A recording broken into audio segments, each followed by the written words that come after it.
Hej och välkomna tillbaka.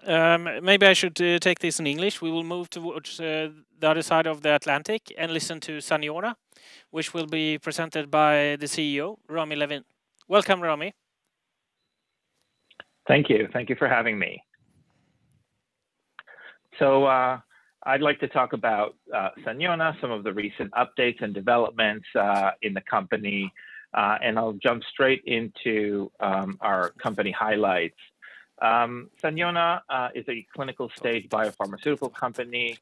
We are focused on rare diseases and specifically in the central nervous system.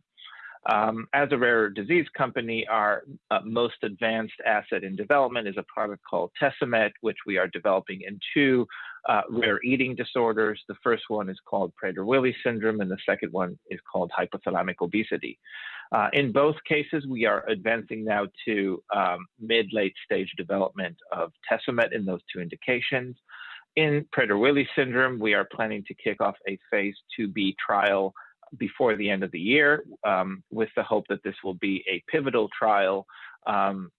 We are in discussions with the FDA to ensure that's a pivotal trial, meaning that when the product, based on the results of the clinical trial, the FDA would be able to approve it following this phase 2b trial. The second indication is a hypothalamic obesity. We have just announced and released our top-line phase 2 results, and we intend to kick off our registration trial in Q1 next year. One of the unique things about Saniona is, apart from having a mid to late stage development product, we also have quite a unique ion channel discovery platform. And what this will do is it will fuel future portfolio products coming into Saniona. The two most advanced molecules that we've identified in preclinical stage at the moment are a product called SAN711, which we are exploring in rare neuropathic itching disorders. SAN711 is ready to move into phase 1, and SAN903 a bit earlier in the preclinical development, which we are exploring in rare inflammatory disorders. The goal would be to move both of these molecules into phase 1, phase 2, and obviously ultimately all the way up to registration and launch. In addition to our proprietary product development, which I just discussed, we also have strategic partnership and out-licensing agreements. The most advanced of those out-licensing agreements is with tesofensine in obesity. Obesity is not an indication that we intend to develop ourselves, so we partner with larger companies. We partnered with a company called Medix, who have large obesity clinics both in Argentina and in Mexico. They developed tesofensine and submitted the product for approval in December, and they're expecting approval in the second half of this year, after which they will launch and we will be getting royalties on sales. We also have some earlier stage development partnerships with Cadence Pharmaceutical Therapeutics and with Boehringer Ingelheim on molecules that are currently in early to mid-stage development. We will be getting milestone payments and royalties once the products are approved. And last but not least, I would say on this slide is Saniona is currently based in Denmark. We're publicly traded on the Swedish Stock Exchange, but our goal is to build a full-fledged organization in the US, primarily because US is the largest rare disease market in the world. This is where a lot of the financing will come, and more importantly, this is where all our clinical trials will take place. So it's important to be close to the US market, and that is why we will be building a US full-fledged organization moving forward. Our main asset in development, as I mentioned, and what I will spend most of my time here, is Tesamet. Tesamet is an interesting product. It's a true triple monoamine reuptake inhibitor that really controls eating. And the way it controls the eating is by increasing the level of three monoamines: dopamine, serotonin, or adrenaline, which impact the important centers in the brain, the reward center. And what they do as a result of that is they reduce the craving for food, they reduce the appetite, and they increase the metabolic burn. So indications such as hypothalamic obesity and Prader-Willi are perfect targets for a product like Tesamet. I will dig straight into some of the data that we've seen and some of the indications that we're targeting. And I'll start with hypothalamic obesity because that is the newest information that we have now shared. Hypothalamic obesity, as I mentioned, is a rare disease. Prevalence is around 1 in 50 to 100,000 patients. That means that in the US, there are probably between 3,400 and 6,800 patients. In Europe, probably between 5,500 and 11,000 patients. The cause of hyperphagia, the cause of hypothalamic obesity is a result of an injury to the hypothalamus in the brain. Typically, it's a result of a benign tumor called craniopharyngioma, which as a result of the removal of that benign tumor, there's an injury to the brain. And as a result of that injury to the brain, it causes obesity in a very short period of time. So these could be people who are healthy, and suddenly they have a benign brain tumor. And as a result of that removal of the brain tumor in a very short period of time, become obese patients. As a result of that, it creates depression and potentially could lead to suicide as a result of that in some of these patients. We conducted a phase 2 trial, which was a placebo-controlled trial for 24 weeks, placebo and Testament arm randomized 2-to-1. In total, there were 21 patients who started the trial.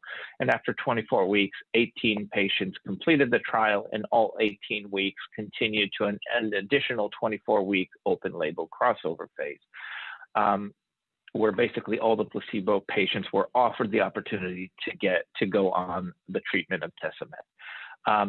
The results that we have shared just 2 weeks ago are the result of the placebo-controlled phase. It's that phase of the trial that we will now be going to the FDA, and it's on the basis of that phase of the trial we will be planning our phase 3 registration trial. And if you look at the results, which we have just shared recently, the results are extremely impressive. And these are beautiful graphs, as you can see. The placebo, this was measuring change in body weight. And you can see that on the placebo group, which is in blue, there's basically no difference, whereas there's a substantial difference, not only statistical significant, but also clinically meaningful reduction on the group that was on Testament by over 6%. That was then replicated when we looked at the waist circumference. Again, after 24 weeks, statistically significant and clinically meaningful reduction in waist circumference between the Testament group and the placebo group. And last but not least, HbA1c, which is an important biomarker in hypothalamic obesity, quite a substantial increase of nearly 15%, and again, statistically significant and clinically meaningful results. And bottom line, the results from this study not only showed that Testament was safe and well tolerated in patients with hypothalamic obesity, but also it showed that it was effective and very clearly suggests that we continue on, and we should continue on with the development of Testament in hypothalamic obesity. So the next steps will be to meet with the FDA and align and agree on the next study, which we intend and hope to be a phase 3 registration trial to be able to bring it to the market as quickly as possible. The second indication is Prader-Willi syndrome. Prader-Willi syndrome is a different indication to hypothalamic obesity. It is a result of a genetic mutation, unlike hypothalamic obesity, which is a result of an injury. This is genetic by nature. It's slightly more common. The birth incidents are 1 in 10,000 to 1 in 30,000. There are about 200,000 people affected worldwide, but specifically in the US between 8 to 11,000, and in Europe between 13,000 and 18,000. Some of the disease characteristics for Prader-Willi syndrome are hyperphagia, which basically means this constant desire to eat, always hungry, always looking for food. They typically have a short life expectancy. Median life expectancy is between 30 to 40 years. And they typically have intellectual disabilities, physical deficiencies, behavior problems. Their body is not the normal body composition. They have typically a very low muscle tone, very low body density, and really what they primarily have is fat. And in Prader-Willi syndrome, we conducted a phase 2A study. Initially, we looked at adults for 3 months, comparing Tesomet to placebo in a blinded fashion. Once that study was completed, we then looked at adolescent patients. Again, the first 3 months was in a placebo control phase. After that, we had an extension, an open label extension, where we offered all the placebo patients the opportunity to go on Tesomet. And then we had a second open label extension where we offered the patients the opportunity to go up in dose to a 0.25. And if you can see the results on the left are in the adults, and you can see a substantial difference between the placebo group, where you see the hyperphagia. Initially, there's a placebo effect. You can see it go down in purple, and then it goes back up, as you would expect. But the treatment arm in light blue, you can see basically going down all the way down to 0. So this is quite a substantial effect on hyperphagia. These were adults, and we used a dose of 0.5 milligrams. But when we moved to the adolescents, younger group of patients, we reduced the dose by 4 to a much lower dose of 0.125. And the first 3 months versus placebo in adolescents at that very low dose showed that it was not effective, meaning this is too low of a dose to show efficacy. And when we went into the open label phase, the first phase of the open label, where we offered all patients of 0.125, yet again, we saw no major difference because this is a low dose. But when we then increase the dose to the far right, to 0.25, then you can start seeing quite a substantial reduction in the hyperphagia. And this is coupled with the weight loss.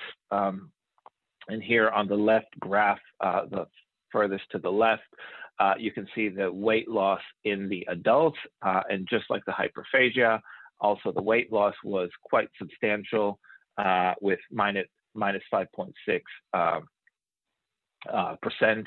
And then when we move to the 2 shades of green, those are the adolescents. The first part was the placebo-controlled phase, and just like in the hyperphagia, where we saw no difference between the groups, also on weight loss in the adolescents on the low dose of 0.125, we saw no difference. However, when we switched to the higher dose of 0.25, we saw a decrease in weight of minus 2.6.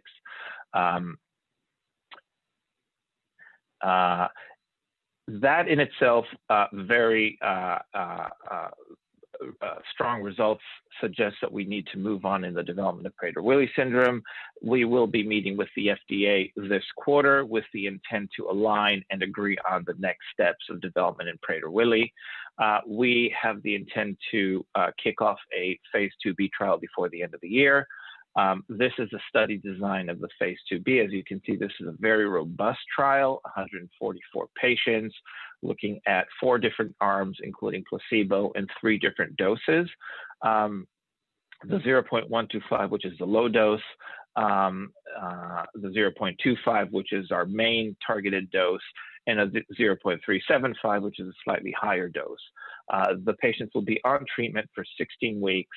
And after 16 weeks, they will all be switched to an open label phase for 36 weeks and will be allowed to either titrate up or titrate down in dose. But it's the 16-week of the placebo control phase of the trial, which is what we need to be able to continue the conversations with the FDA. And it's on the basis of those 16 weeks that if the results are robust and positive, that we hope that the FDA will be able to approve the drug. Now, if they want additional data, then we've baked in a phase 3, as you can see here, where we will take the most appropriate dose or possibly a couple of doses into a phase 3 placebo-controlled trial if needed. But again, if the results are good based on the phase 2B, then there's definitely a likelihood that the FDA could approve this trial on the basis of the first trial only. And last but not least, I would say, we are in an interesting phase in the company. We are in a transition phase. We've announced already the exercising of the Series TO1 warrants, which really what it will do is really allow us to refocus our efforts to really growing and building the company as we've already committed to do. The first thing that it will allow us to do is advance Tesomet forward, both in hypothalamic obesity and in Prader-Willi. Obviously, our goal is to advance all the way up to registration at the end and launch it ourselves. It will also allow us to start building the U.S. organization. I was the first employee to be hired in the U.S. About 2 weeks ago, we announced the hiring of a chief medical officer and head of clinical development, and we are in the process of hiring a chief financial officer as well. And with the proceeds from these warrants, we'd be able to continue to build on the organization. The other thing that it would allow us to do is really advance both our earlier developed molecules, SAN711 and SAN903, into phase 1, and really highlight who we are as a company, as a mid to late stage development company, really focus on our proprietary products where we intend to develop and launch ourselves. Apart from our proprietary products, we will also have some significant income coming from partners. Our most advanced partnership is with Medics. And as I mentioned, they have already submitted the file for approval to the Mexican authorities in obesity. Obesity is a $200 million market in Mexico, of which they have about 50% market share in that market. So tesofensine would be a perfect fit for them, and we anticipate to get revenue as soon as they are launched later in the year. And with that, I'd like to thank you, and I pass it back to the moderator. Thank you very much, Rami, for a very interesting presentation. It is obviously a lot going on in your company, right? We have a couple of questions, and maybe I should start off with some investors asking questions from the audience, and we have one here, and there's one question regarding the response to your phase 2 in the HO community. Have you had any response from that? And they also ask if you have any results from the investors community. Yeah. So I'll answer the first question first. Yeah. Great question. Absolutely. We have had very positive feedback. We've been in contact with key opinion leaders. We've been in contact with patient organizations. We've been in contact with investors. And I think everyone is excited. There is no treatment available today to hypothalamic obesity. So this is the first and the most advanced treatment and development that there is, and the results are promising. Of course, there's more to be done. Of course, there's further development, but based on the phase 2, I think there's a lot of excitement. Speak to some of the patient organizations. I can tell you, hope is the word that came up quite often. There's a lot of hope now that finally there may be a treatment ultimately approved for hypothalamic obesity. I think the doctors that we spoke with are very impressed. Of course, many of them want to be part of the continued development, which I mentioned earlier. And we want to make sure that people, both KOL, key opinion leaders, as well as patient organizations, are very much involved as we continue to develop Tesomet and hypothalamic obesity moving forward. So definitely a lot of excitement at the moment. And the second question was around, sorry. Yeah, the second question was the same, actually, almost. He was also asking about how the investors have if you have had any feedback from investors regarding this phase 2 H2. If you had any feedback from other investors and from owners. But yep. So I obviously we're in contact with investors both here in the U.S. and in Europe. And I think the feedback is generally the same. I think the results, as I shared earlier, pretty much speak to themselves. The results are good, and of course, it's only top line results. There's there's a huge database that we need to analyze. But the top line results, which are safety was a primary endpoint, and that looked good. And then the main secondary endpoints, which were efficacy, those look good as well. So again, it's a phase 2, very encouraging, and most importantly, I would say, very encouraging and very suggestive that we should continue the development of Tesomet in hypothalamic obesity, which is exactly what we plan to do. Yeah, and I have some couple of questions regarding COVID, of course, which affects the entire world and especially the US, I guess. I mean, you're trying to build a strong US presence, right? And how does this COVID affect your ability to build your organization in the US? Well, I think we're all learning to adapt to COVID. I personally was sick with COVID, so I know firsthand what it feels like.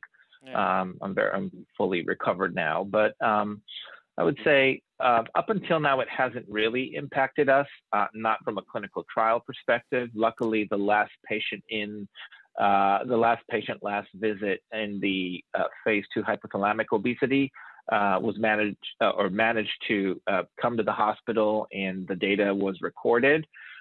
So we were able to actually close the study as planned, and the results are the results that we just shared with you. Here in the U.S., definitely here in the Boston area, we're still under quarantine. We still work from home, but it didn't really negatively impact us. I think primarily because everyone is learning to work in this new environment, whether it's Zoom meetings or conference calls and a lot of emails. Everyone's finding alternatives to continue moving the business forward, and that's exactly what we are doing here at Saniona as well. We hired a CMO. We're recruiting a CFO despite all the restrictions. Okay. So it's more or less business as usual in one point of view for you guys. Even though we have this COVID-19, you don't see any postponements or problems with your plans? Not at the moment. At least for now, it hasn't really affected us much. Now, I cannot predict what will happen, when we get into winter and, when we want to kick off the trials, and what will be the situation with COVID then, I don't know. But anything that will impact us will impact everyone. And at least for now, thank God, we were not really much impacted. Now, I have some questions regarding U.S. presence. I mean, some companies in Sweden, we have also launched an IPO in the U.S. You haven't discussed that, or you don't see that as a way going forward for increasing your local presence, or? So we haven't announced it, and I think it's definitely discussions that we will be having in the company. I think it definitely is a possibility, and there are advantages to an IPO here in the U.S., but none of that has been discussed or been announced. Oh, okay. Interesting. Do you have a forecast? I have one question from the audience. He's asking, when do you think you will have Tesomet launched in the market? Well, I think the realistic scenario is probably 2023, and maybe early 2023 if everything goes according to plan. Okay. Yeah. It's quite fast. And going forward, what do you think the investors should expect from you guys in the next 6 months? Yeah, so of course, over the next 6 months, we plan to meet with the FDA and have constant conversations with them on study designs and kicking off the clinical trials.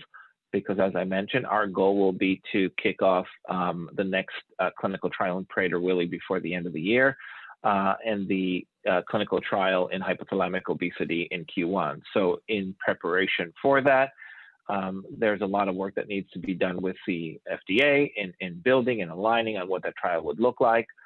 Of course, expanding investor base will be key, because there are a few things that we need to shift our focus and drive the company to do. And for that, we need to ensure that we have a broad, strong base of investors. Yeah, okay. So you have quite a heavy agenda with stuff going forward. When it comes to organization and everything, when do you think we will have a CFO on Saniona in the US? You know, I mean, hiring a good quality CFO would probably take 3 to 4 months, I would say. So I would probably say after summer. Yeah, I understand. We also have one more question from the audience. It's how is it going with NS 2359? How is that development? Yeah, so that was an investigator-driven trial, which we just sponsored. The study in essence is still going, though I think the physician is having some trouble recruiting. So the study in theory is still going, but it's moving relatively slowly. And again, it's an investigator-driven trial. It's an investigator idea that you know, they wanted to conduct, and we helped sponsor. So as I said, in essence, it's still running, but probably a bit slow. Yeah. Okay. Yeah. And I guess COVID is one aspect of this as well, I guess, or could be. Yeah, could be. Yeah, could be. Does COVID affect you guys when it comes to business development? And I mean, you have a lot of things going on, I guess. Does it affect the possibility for meetings, or how does it affect you on a day-to-day basis? Yeah, I mean, as I mentioned, I think everyone around the world is adapting to this new environment.